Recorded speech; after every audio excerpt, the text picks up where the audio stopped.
Good afternoon, everybody. Just wanted to welcome you to the IP Day webinar on partnerships that impact your program, the story of our pre-apprenticeship programs here at Brevard Adult Ed. And it's really been a wonderful journey for us over the past year as we've really started a path to changing some lives here locally. And I wanted to share the good news, and I would love to see everybody help some students who might see a option for a career path. First of all, June Rawl is our director of IP Day for the state of Florida. Just wanted to thank June and thank IP Day for allowing me to make this presentation today. And June will have some follow-up emails and so forth from IP Day, and definitely take advantage of all the resources and definitely check everything online. A lot of great stuff on there. And if you have a question, please type it in the question and options answer option box at the very, very top along the bar. I will be reviewing those throughout the webinar, and I'll definitely answer as many as I can toward the end of the webinar. Also, attendee microphones will be muted. You will be in listen-only mode. Today's presentation is being recorded and will be archived and available on the IP Day website within 48 hours. My name is Jeff Arnott, of course. I'm the Director of Adult and Community Education for Brevard Public Schools. This is my 8th year. I can't believe it's been that long in this position. And I tell people all the time, this is the best job I've ever had. I love it. And we're doing some great creative things here. And one of the reasons is because our school district allows us to be creative and just in a great, great place. In fact, some of this creativity led into some of these apprenticeship programs and pre-apprenticeship programs that we've started. And we're just a typical traditional adult education program. We've slowly started to add some career and technical education options for adults, but we really, at the end of the day, are a traditional program with ABE, GED, ESOL, and adult high school programs. And we were looking for something to help students with that next step. That, of course, is within the rules of the state of Florida. And what options did we have for students? And the background story behind it is we, locally here in our community, we don't have a full technical college. And a lot of employers and a lot of school people were saying, what can we do for these adults? And the industry was, and so I did a little research and I found apprenticeships was the path that could help us out. But anyway, why pre-apprenticeship programs? And we just have pre-apprentice right now, even though we do have some plans to make full apprenticeship programs. We see it as an option to improve our program performance and support WIOA. WIOA, of course, we are held accountable for those outcomes once they leave our program.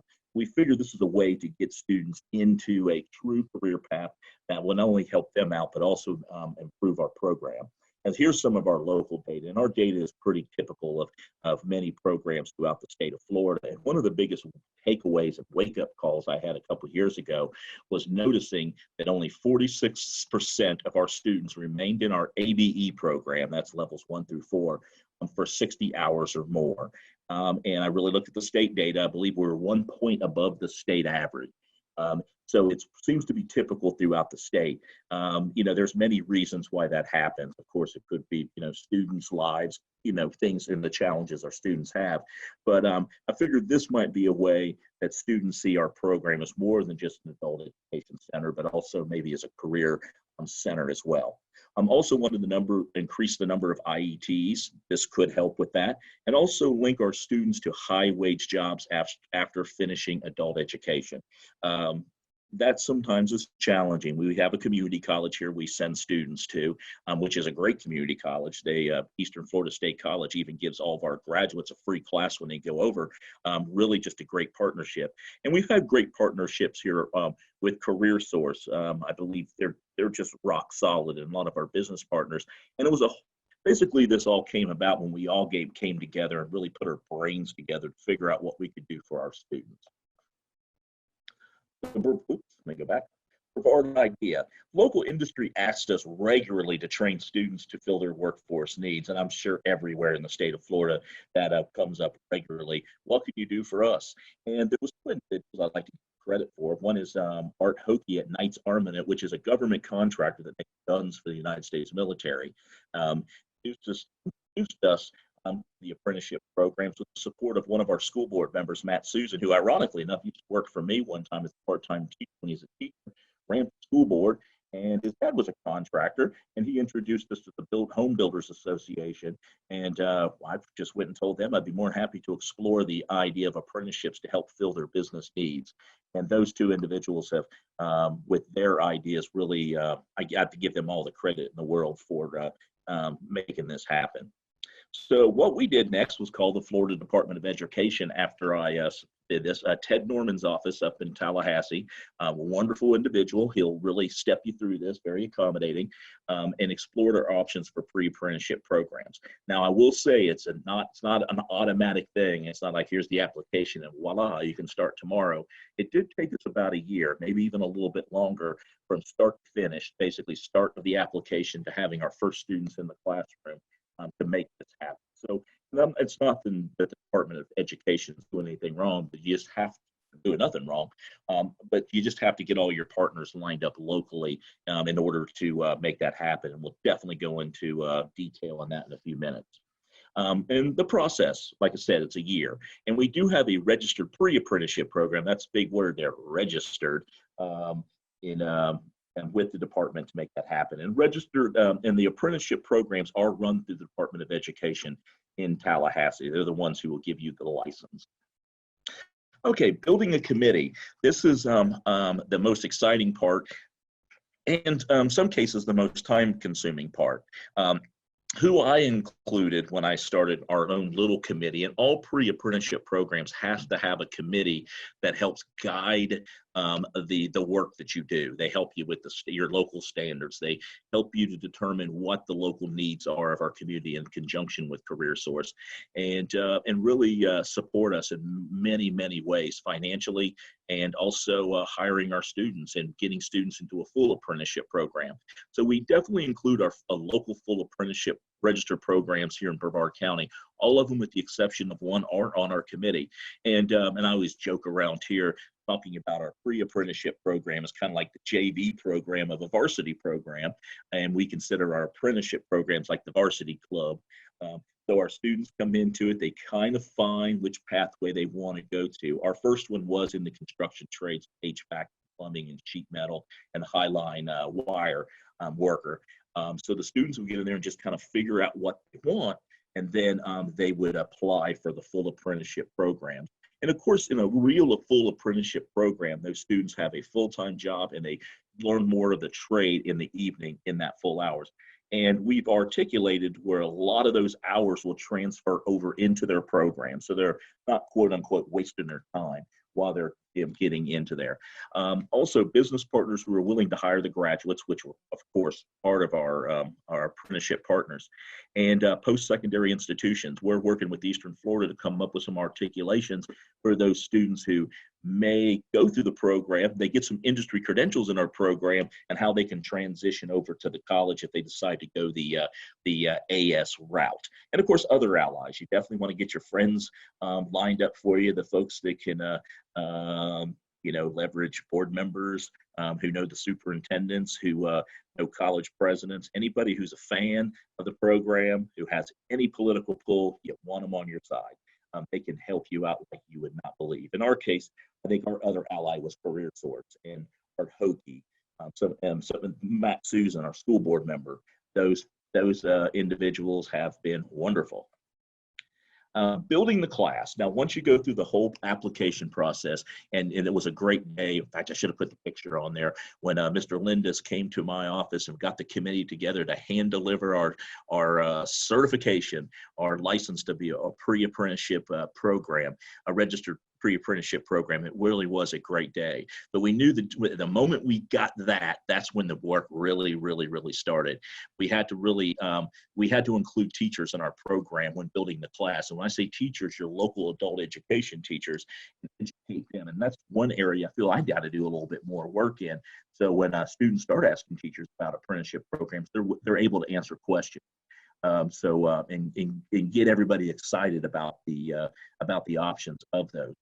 We have to work with the committee to create the standards, and our committee worked well together. It probably took 2 meetings to determine what the length of the program was going to be. We landed on 167 hours because there's certain standards that take so much time to complete. For instance, how to use hand tools,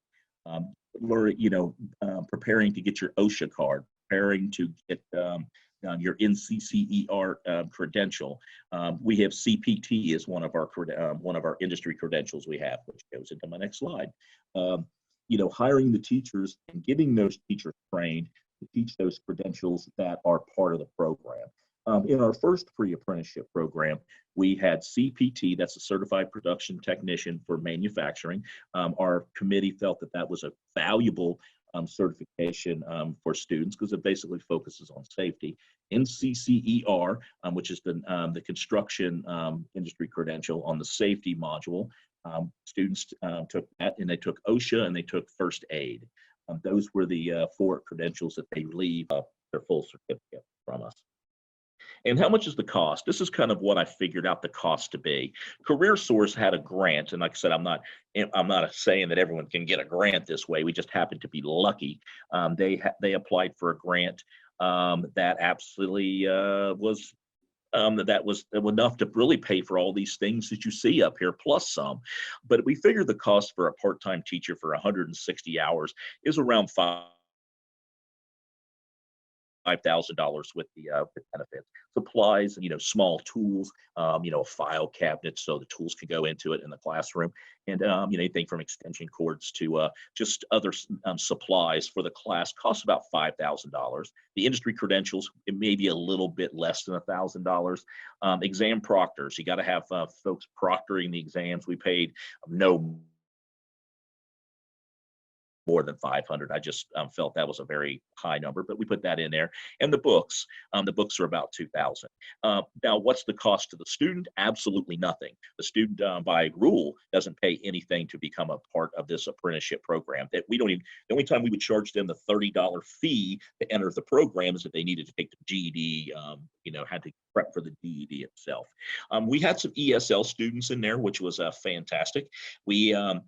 And one thing that we're doing into our next cohorts of the apprenticeship program is hiring some tutors to go in and help some students with the exams. Feedback from students was during the first cohort, it was like it went too fast. So we wanted to slow it down a little bit so students could have some time to prepare for those exams and get some tutoring, because it is a completely different language, of course. In this industry language for all students. But CareerSource was very helpful, not only in a financial gift, but also in helping us recruit students and finding students for the program. CareerSource also, for this first cohort as well, and the second cohort, had some job experience money, so students could actually get a little job experience and get paid for it while they were going through the program. We felt that was a very nice gift as well, nice gift for our students. And here's what our program looked like. And I've mentioned a little bit of this before, but this is pretty much what happened. 167 clock hours for instruction. We're actually talking about making that a little bit bigger. There is a minimum. You have to have it for at least 144 hours, I believe. It's around that 140. We expanded it out just a little bit more. And in fact, we're probably going to expand it out even more, because our apprenticeship committee feels that maybe some more soft skills instruction should be put into the program, and entrepreneurship, since a lot of students who go into the building trades will probably be business owners themselves one day. So that's something that everybody felt was pretty important. So our first cohorts of this, we focused on the building trades and manufacturing. The first cohort, we had 30 students, 70 applied for those seats, about 75 actually. ABC, that's the Associated Builders and Contractors out of Fort Lauderdale, and Coastal Mechanical are our main sponsors. Coastal Mechanical is a good-sized company here in Central Florida that actually built the new soccer stadium over in Orlando, and also built UCF's football field, the bounce house over there. So they're very big companies, really have a lot of connections to get students high-paying jobs, which of course will help us out on the back end for the WIOA reporting. Students earned these 4 industry credentials: OSHA, First Aid, NCCER, and the CPT. and 15 students finished the program, which means they finished the hours of it, and 6 of them earned all 4 certifications. And that's probably going to go up just a little bit when students do some final tests. We had a pretty good retention rate, about 50%. Our second cohort probably has a little bit less of a retention there in that one. And it's a great program and very portable. It's easy to partner with community centers. In fact, our second cohort of students was actually housed at the Evans Center, which is a community center. It's a great story. It's an old grocery store that somebody had in the family, and the community wanted to bring it back. His name was Mr. Evans, and so they built a community center with a little food store in the front because it's considered a food desert here locally. And in the back, they have this wonderful training facility. And they reached out to us about having some GED programs. I said, why have GED programs? Let's step it up. Let's have some apprenticeship programs. So that's what we've been doing at that location. And so, yeah, very portable, easy to start, low cost, the whole 9 yards. And here's where we are today. We're actually looking to expand a little bit more. We're looking at this as a potentially where students come in to get their GED, and we can talk to students about what do you want to go into a career path. And one of the blessings of pre-apprenticeship programs, it doesn't have to be the trades. It could be pretty much anything, as long as DOE approves it, of course. We are having a partnership with Space Tech, who works with OneWeb and SpaceX and a few people in the north part of the county. They've come on board, and we're starting a manufacturing, mostly on CNC milling and stuff like that, with them starting up very, very shortly, like in April. We're getting ready to start the recruiting with that to really help out some of the industries up in the Space Center. Coding with Apple. Apple reached out to us how we can partner with us. So we're going to look at app development and coding and build that into a full 2,000-hour apprenticeship program, not just pre-apprenticeship, but full apprenticeship. We're working with Career Source and working with some local technology partners here locally that will hire these students right off the bat, and we sponsor their apprenticeship program behind it. And we're hoping to add an OJT component. What's one thing we feel is important, so employers will, want these students quicker, because those OJT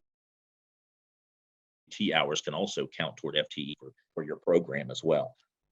The benefits, opportunities for students who are working on their GED and enrolled in ESL programs. We have a large adult high school program here too.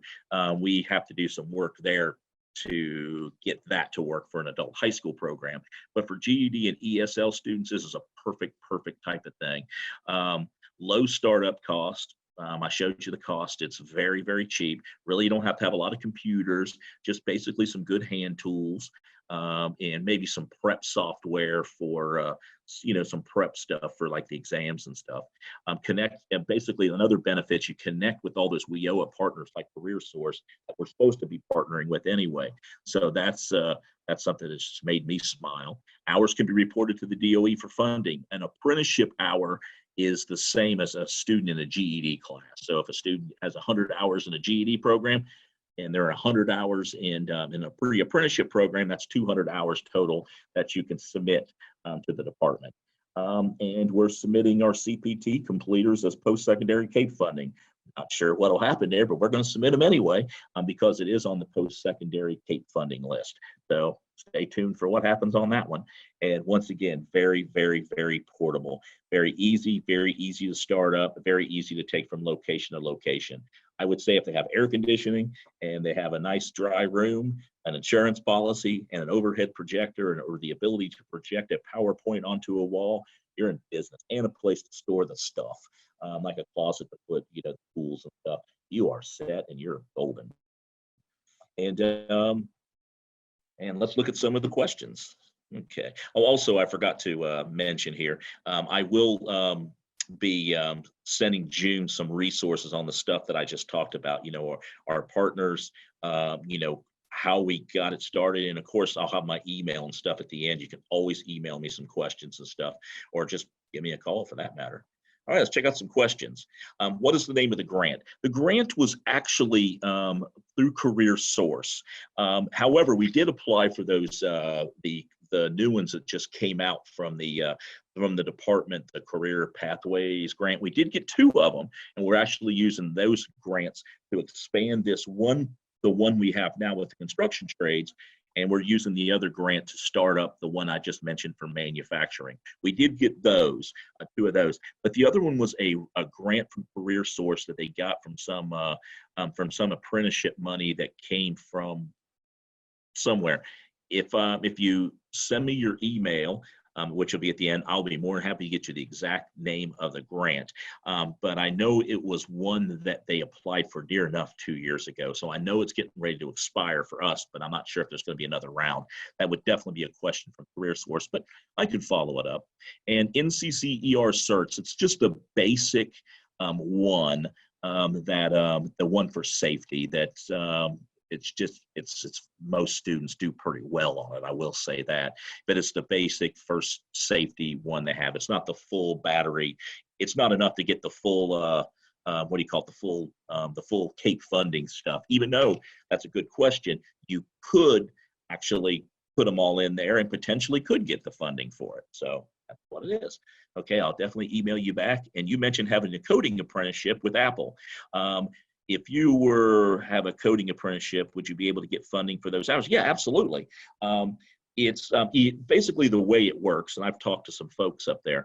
If you get it approved locally and they approve it, it could be on that. Ours is going to be on app development, not necessarily coding.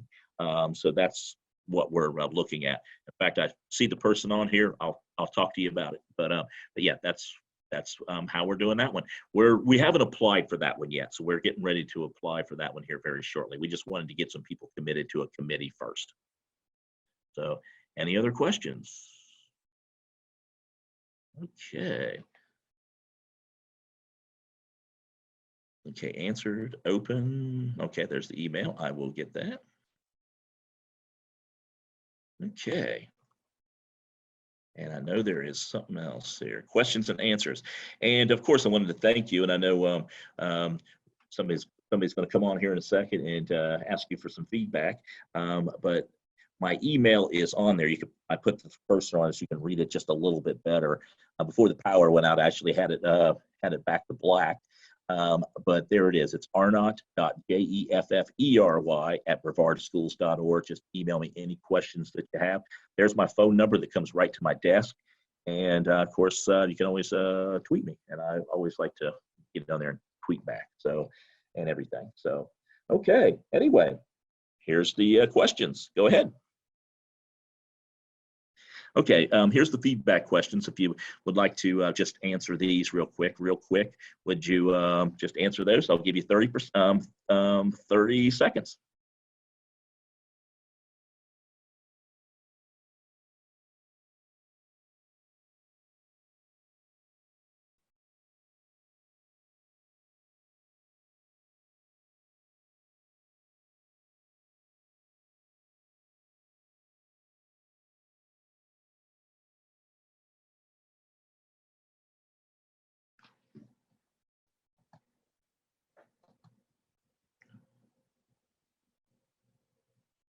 Okay.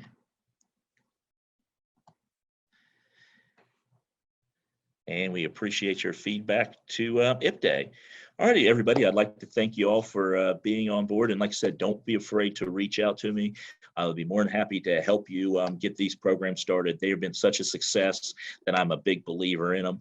And I think it's going to change our program. And I would love for it to change everybody's program in the state of Florida. I think it could be a big boost for our economy. So I'd like to thank you once again. Everyone have a great day.